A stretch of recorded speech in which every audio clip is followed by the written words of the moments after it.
Awal cerita ini menceritakan di sebuah desa tataran tanah Jawa, hiduplah seorang nenek yang hidupnya dengan kesendirian ya.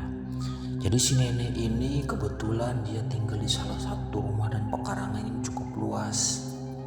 Bahkan anak dan cucunya pun kebanyakan tidak betah tinggal di situ. Bahkan beberapa anak dan cucunya itu lebih memilih tinggal di ibu kota ya. Jadi awal mulanya sejarah pekarangan ini angker atau disebut dengan tanah atau karang Mbok Sinem ini. Jadi konon dulu itu Mbok Sinem ini adalah seorang gadis yang selalu dikucilkan ya. Artinya dikucilkan itu dengan mohon maaf, dengan wajah yang tidak cukup menarik gitu. Artinya ya katakanlah jelek gitu. Cuman si Mbok Sinem ini dengan kemampuannya, artinya dia tirakat, istilahnya seperti puasa yang tidak cukup umum gitu. Artinya untuk menarik semua para pemuda-pemuda yang di situ mungkin ya. Karena Mbok Sinem ini terlahir dari keluarga yang kurang mampu. Artinya ibu bapaknya aja waktu zaman dahulu konon katanya cuman kerja penumbuk batu atau pencetak batu bata. Nah dari situ itu banyak ketika teman yang sebayanya itu mengejek ke si Mbok Sinem ini ya, mengejek lah, terus banyak pemuda yang tidak terlalu mensukai atau mengolok-olok. Katakanlah kalau zaman sekarang itu Mbok Sinem ini dibully ya. Setelah beranjak dewasa, Mbok Sinem ini memutuskan untuk pergi dari kedua orang tuanya. Si Mbok Sinem ini ketika beranjak sudah sekitar usia 15 tahun, dia keluar dari rumahnya dan tidak tahu tujuannya kemana. Dan konon katanya Mbok Sinem ini dia pergi ke sebuah gunung menemui seseorang dukun. Artinya dia itu karena merasa dengan keadaan dirinya yang tidak sempurna, tidak umum dengan wanita-wanita lain, konon si Mbok Sinem ini bersekutu dengan makhluk halus ya. Jadi setelah kejadian itu, orang-orang di kampung di situ memikirkannya Mbok Sinem itu pergi ke ibu kota merantau, tapi tidak disangka si Mbok Sinem ini pergi ke sebuah dukun di sebuah gunung untuk memperdalam ilmu, istilahnya ilmu susuk lah, jadi biar kelihatannya menarik dan lebih cantik. Tidak disangka si dukun ini seorang perempuan dan tidak mempunyai anak. Akhirnya semua ilmu yang dimilikinya itu diturunkan ke Mbok Sinem. Setelah itu Mbok Sinem sudah beranjak usia sekitar 20 tahun. Setelah mempelajari beberapa ilmu yang pernah dia belajar ke gurunya ini, akhirnya si Mbok Sinem ini balik ke kampung halamannya. Dan tidak disangka ibu dan bapaknya ini sudah meninggal. Si Mbok Sinem ini begitu kagetnya Mbok Sinem ini setelah tahu ibu dan bapaknya meninggal. Karena zaman dahulu kan belum ada namanya handphone ataupun kirim surat atau bagaimana. Karena si Mbok Sinem ini pun tidak tahu kemana. Setelah pulang, banyak pemuda-pemuda di situ mengagumi Mbok Sinem. Bahkan konon katanya zaman waktu itu zaman masa penjajahan Belanda. Bahkan orang-orang Belanda atau orang-orang penjajahan pun suka kepada Mbok Sinem gitu. Bahkan ada terjadi pertumpahan darah di depan rumahnya Mbok Sinem ini, merebutkan Mbok Sinem antara pribumi dan Portugis atau penjajah. Kejadian ini sering terjadi. Bahkan Mbok Sinem ini tidak pernah memilih lelaki yang dia sukai. Dikarenakan apa? Karena ketika konon katanya Mbok Sinem ini tidak dibolehkan menikah terlebih dahulu, sekitar usia sampai 60 tahun. Karena alasannya apa? menyempurnakan ilmunya. Setelah berjalannya waktu, Mbok Sinem ini tetap dengan muka yang sama. Bahkan teman-teman yang sebayanya ini sudah menua, tapi Mbok Sinem tidak ada perubahan sama sekali dari kerutan wajahnya atau apanya. Tidak disangka si Mbok Sinem ini jatuh cintalah kepada seorang pemuda yang konon katanya pemuda ini adalah anak dari kades sekitar. Anak kades di sekitar itu cukup lumayan tampan. Akhirnya menikahlah Mbok Sinem ini dengan anak si kades ini. Tidak disangka perjanjian yang tadi itu Mbok Sinem dengan gurunya, dia menikah harus dengan usia 60 tahun itu dengan posisi fisik yang tidak pernah berubah. Di pernikahannya Mbok Sinem di usia sekitar antara 30 tahun atau 25 tahun menikahlah Mbok Sinem ini. Setelah menikah, mohon maaf, namanya seorang sudah menikah otomatis melakukan hubungan malam pertama. Dan tidak disangka ketika melakukan hubungan malam pertama, dari kemaluan Mbok Sinem itu keluar sebuah pusaka dan menghujam si pemuda ini. Ditangkaplah Mbok Sinem ini karena disangka melakukan pembunuhan. Setelah ditangkap dan diadili, karena waktu itu masih zaman Portugis, akhirnya dimasukkanlah ke penjara. Tidak disangka seorang Portugis atau seorang Belanda ini menyukai Mbok Sinem dan dikeluarkanlah Mbok Sinem ini. Menikahlah Mbok Sinem ini untuk kedua kalinya. Entah bagaimana ceritanya, hamillah si Mbok Sinem ini dan lahirlah seorang anak perempuan. Tapi anak perempuan ini mengalami gangguan mental. Artinya mengalami gangguan mental itu seperti anak yang idiot lah katakanlah.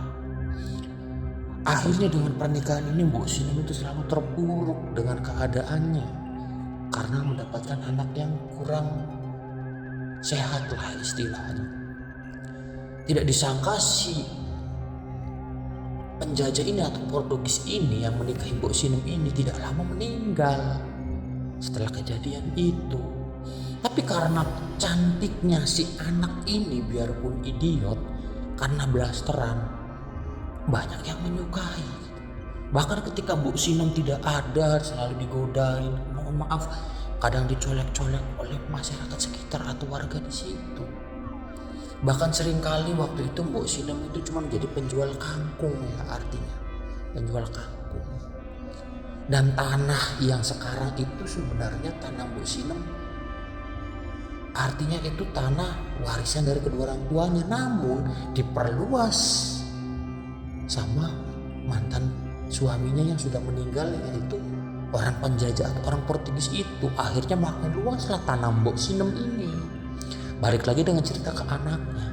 Dan seringkali ketika Mbok Sinem tinggal pergi ke pasar, karena semakin Mbok Sinem menikah itu raut mukanya pun semakin berkurang, tidak seperti apa yang waktu awal.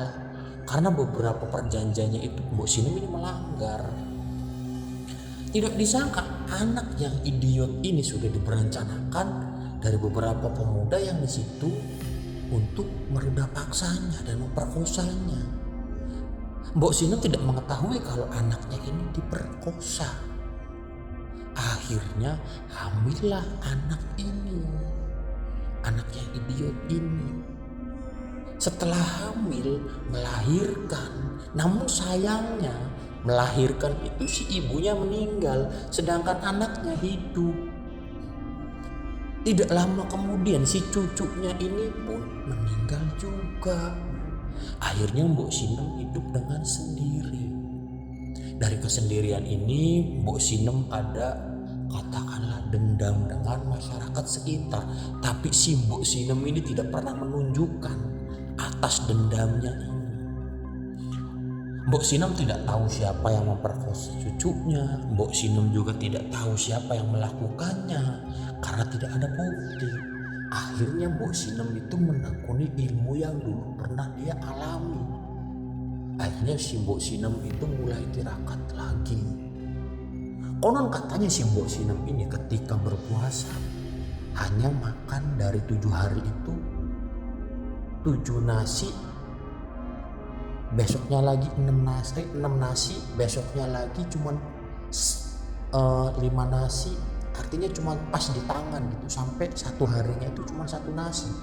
Bahkan dari konon puasanya itu banyak hal yang terjadi. Bahkan puasa yang ketiganya, kedua kali dan ketiga kalinya Mbok Sinem itu melakukan puasa cuma dengan berbuka minum air dari 7 sendok sampai 6 hari 6 sendok, sampai 5 hari 5 sendok, sampai seterusnya, sampai mengurangi.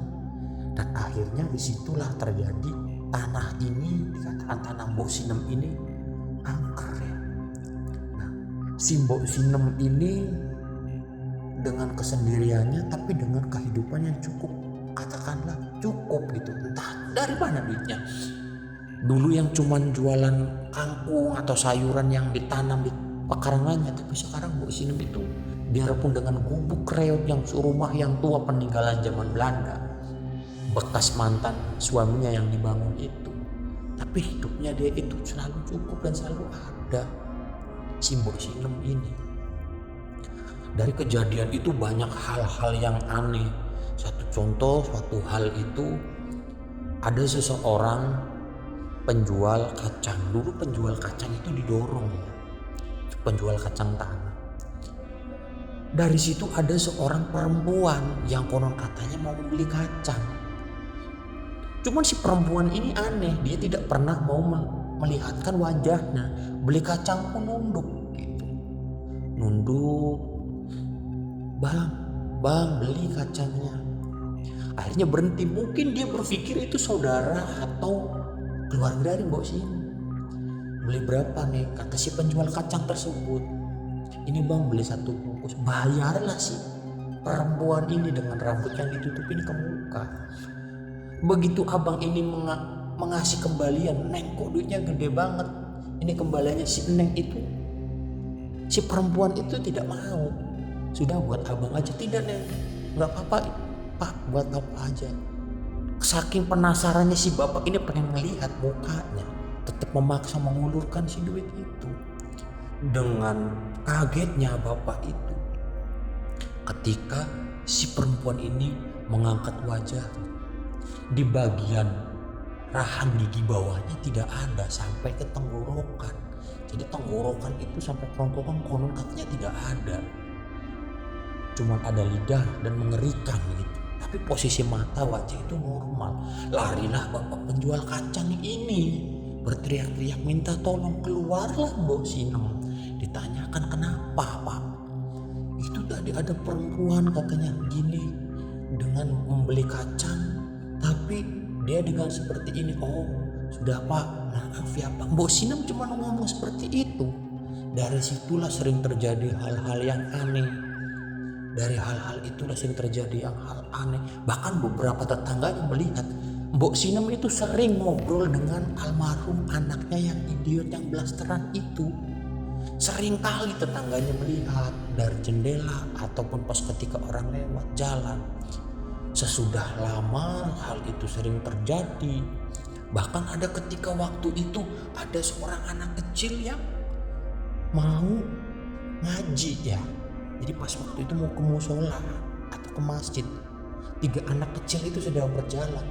Tiba-tiba nampaklah si anak Mbok Sinem ini yang meninggal, yang idiot itu, mengajak bermain. Bermainlah semua anak yang tadinya mau ke masjid ini, dibawalah ke belakang rumah. Sampai 2 hari berlalu, ibu dan bapaknya ini mencari yang tujuannya ke masjid. Begitu ramainya di situ, panik beberapa orang mencari. Bahkan ada salah satu warga yang mengatakan Mbok Sinem ini katakanlah orang pintar atau katakanlah dukun gitu, yang bisa menyembuhkan seperti orang sakit atau bagaimana. Tapi warga sekitar tidak tahu kalau Mbok Sinem ini sedang dendam ya ke masyarakat sekitar karena kejadian almarhum anaknya ini yang meninggal perkosa ini. Dan akhirnya balik lagi ke cerita awal. Ada seseorang bapak-bapak yang mendatangi Mbok Sinem.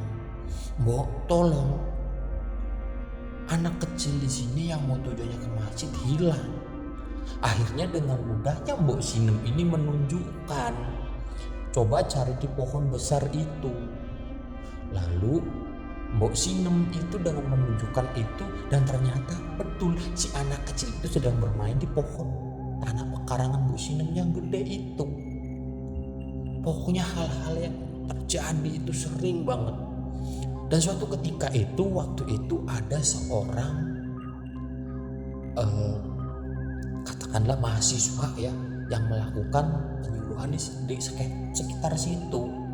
Artinya mendata ke beberapa desa-desa ya, itu kan melakukan, kalau itu nama KKN ya waktu itu ya.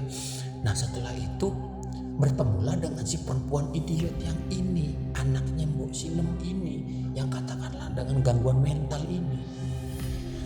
Nah setelah di situ si perempuan mahasiswa ini bahkan sering menanyakan, sering ngobrol dengan ciri-cirinya segala macam di situ. Dan yang jadi anehnya, masyarakat sekitar itu tidak tahu kalau misalkan si mahasiswa tersebut ini sering datang ke situ, sering menanyakan. Bahkan yang tidak disangka, nyamanlah si anak Mbok Sinem ini dengan si perempuan ini. Yang jadi anehnya, masyarakat sekitar itu tidak mengetahui. Bahkan yang jadi bingungnya lagi, si perempuan mahasiswi ini disangka ini orang masih hidup, padahal sudah beberapa tahun yang lalu meninggal. Singkat cerita itu, melihat si mahasiswa ini sedang ngobrol di sebuah pohon yang gede. Tidak disangka ada seorang bapak-bapak yang pada waktu itu tujuannya mau ke sawah untuk melihat pengairan di sawah sekitar maghrib. Ditanyakanlah si mahasiswi ini, Mbak sedang ngobrol sama siapa? Lalu si mahasiswi ini menjawab, saya sedang ngobrol sama seorang perempuan, Pak. Tadi di sini perempuannya parasnya cantik, hidungnya mancung putih, cuman dia itu kayak mengalami gangguan jiwa. Tidak disangka setelah itu si perempuan itu menjelaskan segalanya. Bapak ini menjelaskan kalau perempuan itu anaknya si Mbok Sinem yang sudah meninggal. Kagetlah si perempuan ini. Cuman yang jadi anehnya itu, si perempuan ini, si mahasiswi ini tidak melihat kalau di atas pohon yang besar itu duduklah si perempuan anak Mbok Sinem yang sudah meninggal itu. Cuman si bapak yang mau tujuannya ke sawah ini melihat bahwa si perempuan itu duduk di atas pohon dengan maaf sambil menggeleng-gelengkan kepalanya, dengan rambut yang acak-acakan sambil menggeleng-geleng kepalanya. Artinya menggeleng ke kanan, menggeleng ke kiri gitu, sambil mengayun-ayunkan kakinya. Teriaklah bapak ini lari melihat ketakutan. Pada keesokan harinya, beberapa warga itu datangin ke Mbok Sinem. Banyak hal-hal yang terjadi yang aneh. Cuman jawaban Mbok Sinem itu cuma datar. Namanya juga ini rumah zaman dahulu, dan mungkin ini juga karena sudah lama, mungkin ya inilah tempat dikatakanlah jadi angker. Semenjak itu usia Mbok Sinem itu semakin tua ya, artinya semakin tua. Artinya cuma dengan posisi yang tua itu tetap dengan kondisi badannya membungkuk, tapi tidak pernah maaf gitu.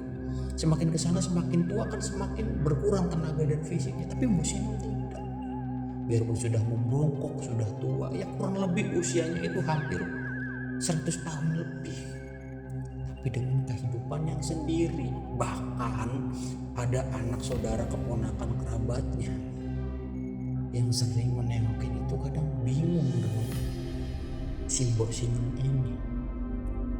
Singkat cerita, si Mbok Sinem ini melakukan ritual kembali ya, artinya melakukan ritual kembali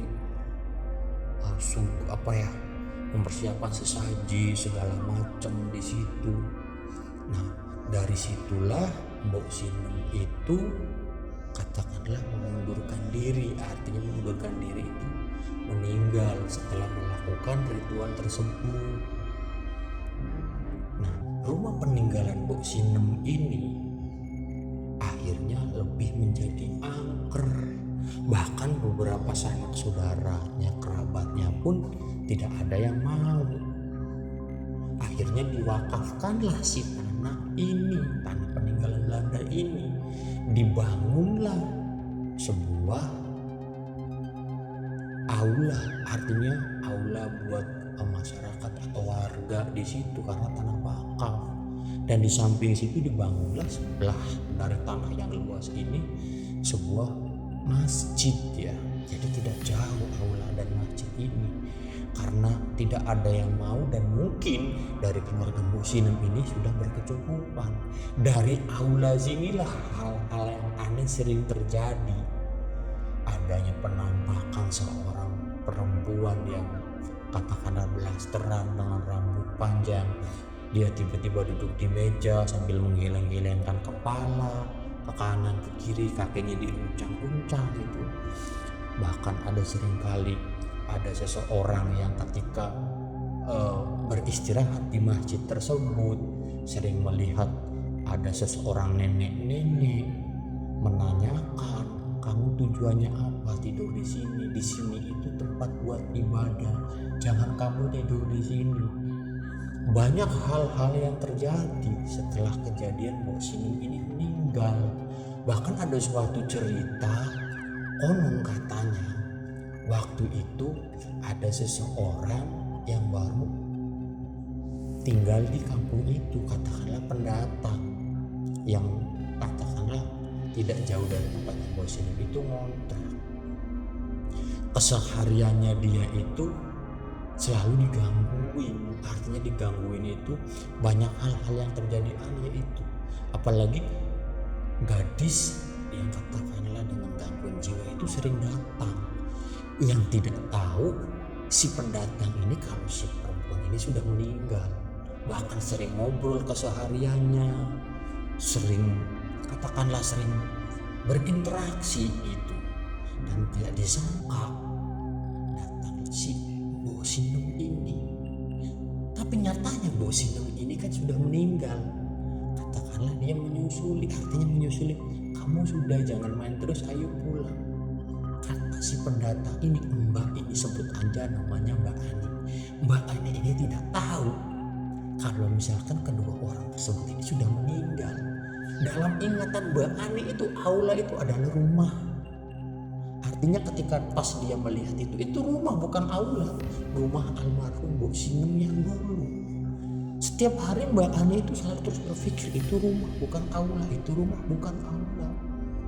Dan suatu kejadian yang bikin menakjubkan itu, ada seseorang pemuda yang waktu itu karena posisi kamar mandi Mbak Ani ini posisinya di luar ya, dan dengan ada sebuah lubang atau buat angin-anginnya untuk udara masuk. Disitulah pemuda itu yang bertujuan mau mengintip Mbak Ani yang sedang mandi. Dia katakanlah menyusun batu bata untuk bisa melihat Mbak Ani mandi.